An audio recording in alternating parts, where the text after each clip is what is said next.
Selamat datang di Beetle Channel, semoga kita bahagia.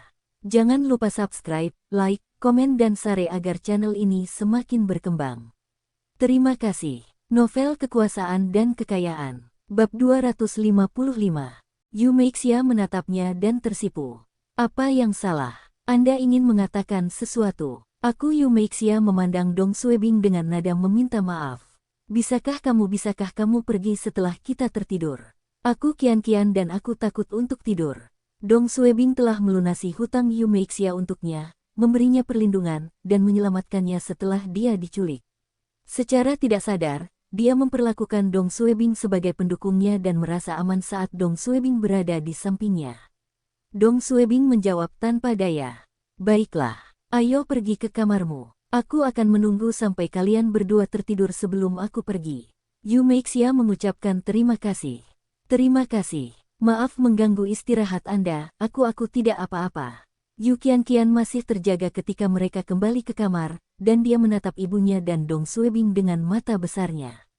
Yumeixia menjelaskan pada Yu Qian, dan dia mengangguk.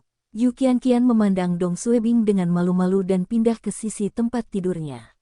Yumeixia juga merapikan bajunya, dan berbaring di tempat tidur, sebelum menutupi kakinya dengan selimut. Dong Suebing duduk di tepi tempat tidur. Oke, saya akan tinggal di sini. Pergi dan tidur. Yu Qian memegang tangan ibunya, dan Yumeixia memeluknya, dan mereka perlahan menutup mata. Dong Suebing tersentuh melihat pasangan ibu dan anak ini, dan keinginannya untuk memeluk dan melindungi mereka semakin meningkat. Tiba-tiba, dia melihat kelopak mata Yumeixia berkibar, dan tangannya mulai memegang selimutnya erat-erat. Dong Suebing segera meraih tangan Yumeixia dan berkata, "Santai, berhentilah memikirkan semua hal buruk itu. Jika Anda ingin memikirkan sesuatu, pikirkan hal-hal yang akan menghibur Anda." Yumeixia mengangguk dan memegang tangan Dong Suebing, 10 menit 20 menit. Dong Suebing melihat jam. Saat itu sudah lewat tengah malam, dan Yumeixia serta Yu Qian terlihat seperti sedang tidur. Nafas mereka teratur dan tidak lagi cemberut. Dong Suebing menguap. Dia sangat mengantuk, tapi Yumeixia masih memegangnya erat-erat, dan dia takut membangunkan Yumeixia jika dia melepaskan tangannya. Dia melihat ruang kosong di tempat tidur di samping Yumeixia dan berbaring di sampingnya dengan kepala bersandar di sudut bantal. Ini bukan posisi terbaik, tapi lebih baik daripada tidak sama sekali. Saat Dong Suebing berbaring, dia tertidur. Dong Suebing tiba-tiba terbangun. Dia tidak tahu berapa lama dia tidur. Rasanya sudah beberapa jam. Hari masih gelap, dan sinar bulan menyinari wajahnya. Dong Suebing melihat sekelilingnya dan menyadari dia berbaring telentang dengan tangan dan kaki terentang keluar. Dia telah menempati lebih dari separuh tempat tidur. Di sebelah kirinya, Yu Qian masih tidur nyenyak, tapi Yumeixia tidak ada. Dong Suebing panik dan tahu dia pasti membangunkan saudari Yu ketika dia berguling-guling di tempat tidur. Desir. Itu adalah suara toilet yang disiram. Setelah beberapa saat, pintu kamar terbuka, dan Yumeixia memasuki kamar. Dong Suebing merasa malu. Bagaimanapun juga, dia seharusnya tidak tidur di tempat tidur Yumeixia. Meskipun mereka tidak melakukan apapun, mereka melakukan kontak tubuh yang erat. Dia segera menutup matanya dan pura-pura tidur. Tiba-tiba, Yu Qian mendengar pintu terbuka, dan dia bergerak. Dia mengulurkan tangan dan meraih lengan Dong Suebing dan menyandarkan kepalanya di bahu Dong Suebing. Dia memiliki senyum manis di wajahnya dan seharusnya mengalami mimpi indah. Dong Suebing terkejut dan membuka matanya sedikit untuk melihat ke arah Yumeixia. Yumeixia bergerak maju dan mendorong putrinya dengan ringan. Yu Qian menggumamkan sesuatu dalam tidurnya dan tidak bangun. Yumeixia menggigit bibirnya dan perlahan melepaskan tangan putrinya dari lengan Dong Suebing. Setelah itu, dia melihat wajah Dong Suebing dan menepuk bahunya dengan lembut. Ketua Dong, bisakah kamu?" Dong Suebing berpura-pura tidur dan tidak bergerak. Yumeixia tidak berani membangunkan Dong Suebing dengan keras dan berdiri di sana dengan ragu-ragu. Dia berjalan ke lacinya dan mengeluarkan selimut sebelum pergi ke ruang tamu. Dong Suebing menunggu sekitar 10 menit dan merasa dia harus meninggalkan kamar Yumeixia. Namun sebelum Dong Suebing bangun, pintu kamar terbuka, dan Yumeixia masuk. Wajahnya pucat dan seharusnya mengalami mimpi buruk lagi. Dia menutup pintu di belakangnya dan menatap Dong Suebing.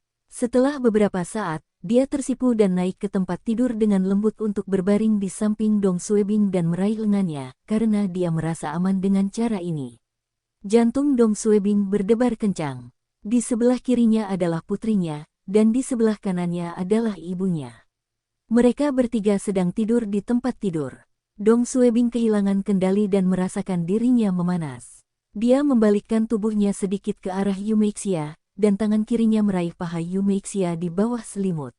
Tubuh Yu Meixia menegang dan mengira Dong Suebing tidak disengaja. Dia dengan cepat mendorong tangan Dong Suebing, tetapi dalam 2 detik, tangan Dong Suebing sudah berada di pahanya lagi. Wajah Yu Meixia semerah tomat dan tahu kepala Dong sudah bangun dan sengaja menyentuhnya. Dia menundukkan kepalanya dan tidak berani bersuara. Dong Suebing melihat tatapan malu-malu Yu Meixia dan berbisik, "Kakak Yu, bolehkah aku menyentuhmu?" Yu Meixia tergagap pelan. "Kian ada di dalam kamar, bisakah kita keluar?" Dia tidur nyenyak dan tidak mau bangun. Yu Meixia menunduk malu-malu dan tidak menjawab. Dong Suebing dapat melihat fitur cantik Yu Meixia di bawah sinar bulan, dan tangannya mulai bergerak ke atas dari pinggangnya. "Saudari Yu, jika kamu tidak bersedia, jika kamu tidak mengatakan apa-apa, aku akan menerima apa yang kamu setujui."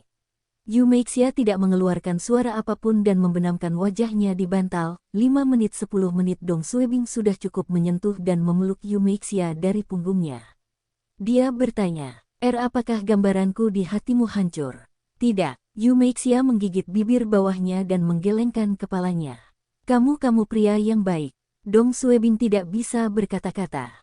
"Hah, saya menjadi pria baik setelah saya memperlakukan Anda seperti ini?" Yu Meixia berbisik, "Aku tahu kamu orang baik. Anda selalu memperlakukan saya dengan hormat." Dong Suebing tersipu. Setelah dia mendengar apa yang Yu Meixia katakan, dia terlalu malu untuk terus menyentuhnya. "Ini hampir pagi. Cepatlah tidur. Jika kamu masih takut, kamu bisa memelukku." Dong Suebing membuka telapak tangannya, dan Yu Meixia mengulurkan tangan untuk memegang erat tangannya. Dia menyesuaikan tali gaun tidurnya dan menutup matanya. Dong Suebing mencium keningnya dan tertidur. Pagi, burung-burung berkicau, dan matahari bersinar melalui jendela menuju kamar tidur. Dong Suebing menguap dan membuka matanya. Dia ingat dia sedang tidur di tempat tidur Yu Meixia dan Yu Qianqian. Dia melihat sekeliling dan melihat ibu dan putrinya masih tidur. Yu Qianqian meneteskan air liur dan memeluk lengan kiri Dong Suebing. Sesekali, dia akan menggumamkan sesuatu dalam tidurnya. Yu Meixia sedang memeluk lengan kanan Dong Suebing di sisi lain, dan selimutnya ditendang ke samping olehnya. Dong Suebing menarik napas dalam-dalam dan tersenyum. Tiba-tiba, Yu Qianqian terbangun. Dia mengusap matanya dan tanpa sadar menyeka air liurnya di lengan Dong Suebing. Tapi setelah Yu Qianqian sadar kembali, wajahnya memerah dan tersentak kaget. "Kakak laki-laki, kenapa kamu tidur di sini?" Dia melihat sekeliling dan melihat Yu Meixia tidur nyenyak dan memeluk lengan Dong Suebing. Dong Suebing berdeham dan menjawab dengan malu-malu, "Ibumu tertidur sambil memegang tanganku tadi malam, dan aku takut membangunkannya. Jadi, aku tidur di sini." Yu Qianqian mengangguk dan menarik ujung selimut dengan bingung. Dong Suebing menepuk kepala Yu Qianqian. "Kamu tidak masuk sekolah hari ini. Jika kamu lelah, tidurlah sebentar lagi." "Ya." Yu Qianqian berbaring telentang dengan kaku dan diam-diam mengintip ke arah Dong Suebing. Percakapan Dong Suebing dan Yu Qianqian membangunkan Yu Meixia, dan dia membuka matanya. Hal pertama yang dia lihat adalah putrinya memandangnya dengan malu-malu. Yu Meixia tertegun dan menundukkan kepalanya. Dia melihat dia masih memeluk lengan Dong Suebing, dan wajahnya langsung memerah. Dia segera melepaskan Dong Suebing dan merapikan gaun tidurnya. "Ketua Dong, Qianqian, kalian semua sudah bangun." Yu Qianqian mengangguk dan tidak mengatakan apapun. Dong Suebing tersenyum dan berdeham. "Situasinya cukup canggung karena mereka semua masih satu ranjang," kata Dong Suebing. "Kalian berdua tidak bisa tidur nyenyak selama beberapa hari terakhir. Apa yang kamu inginkan untuk sarapan? Saya akan menyiapkannya sekarang." Yu Meixia segera bangun. "Tidak dibutuhkan. Saya akan memasak sarapan sekarang. Apakah masih telur goreng dan roti goreng?" Dong Suebing menoleh ke kiri dan bertanya.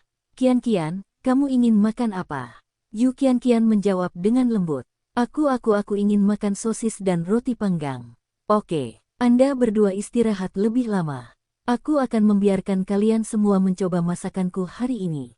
Mereka bertiga membicarakan tentang sarapan di ranjang yang sama di bawah selimut.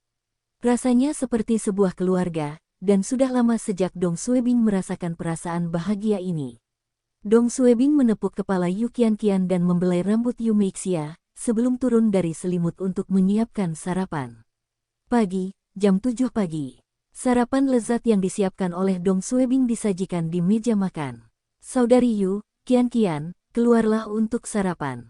Yu Kian sedang menyikat giginya, dan Yu Meixia sedang melipat selimutnya ketika mereka mendengar Dong Suebing. Yu Meixia meletakkan bantal dengan rapi di tempat tidur dan menutup pintu untuk berganti pakaian. Tapi saat dia menutup pintu itu dibuka dari luar.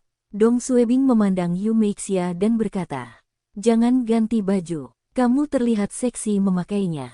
Yu Meixia menjawab dengan malu-malu, "Ini gaun tidurku." "Itu terlalu terbuka," kata Dong Suebing.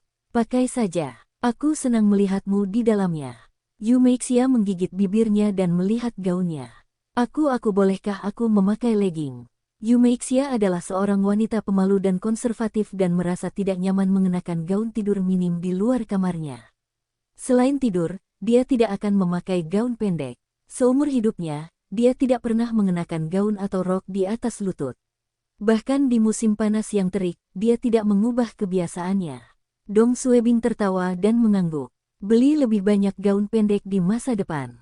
Kakimu sangat indah, dan sayang untuk menutupinya." Yu Meixia tanpa sadar menutupi pahanya dengan tangannya dan menjawab dengan malu-malu. "Itu tidak indah. Anda menyanjung saya." "Menyanjung? Kamu mengatakan kepadaku bahwa kamu tidak tahu betapa cantiknya dirimu." Yu Meixia menunduk dan tidak menjawab. "Baiklah, kenakan legging Anda. Aku akan memanaskan susunya." Dong Suebing keluar kamar dan menutup pintu di belakangnya. Setelah beberapa saat, mereka bertiga sudah duduk di meja makan. Bersambung, terima kasih telah menyaksikan dan mendukung channel ini.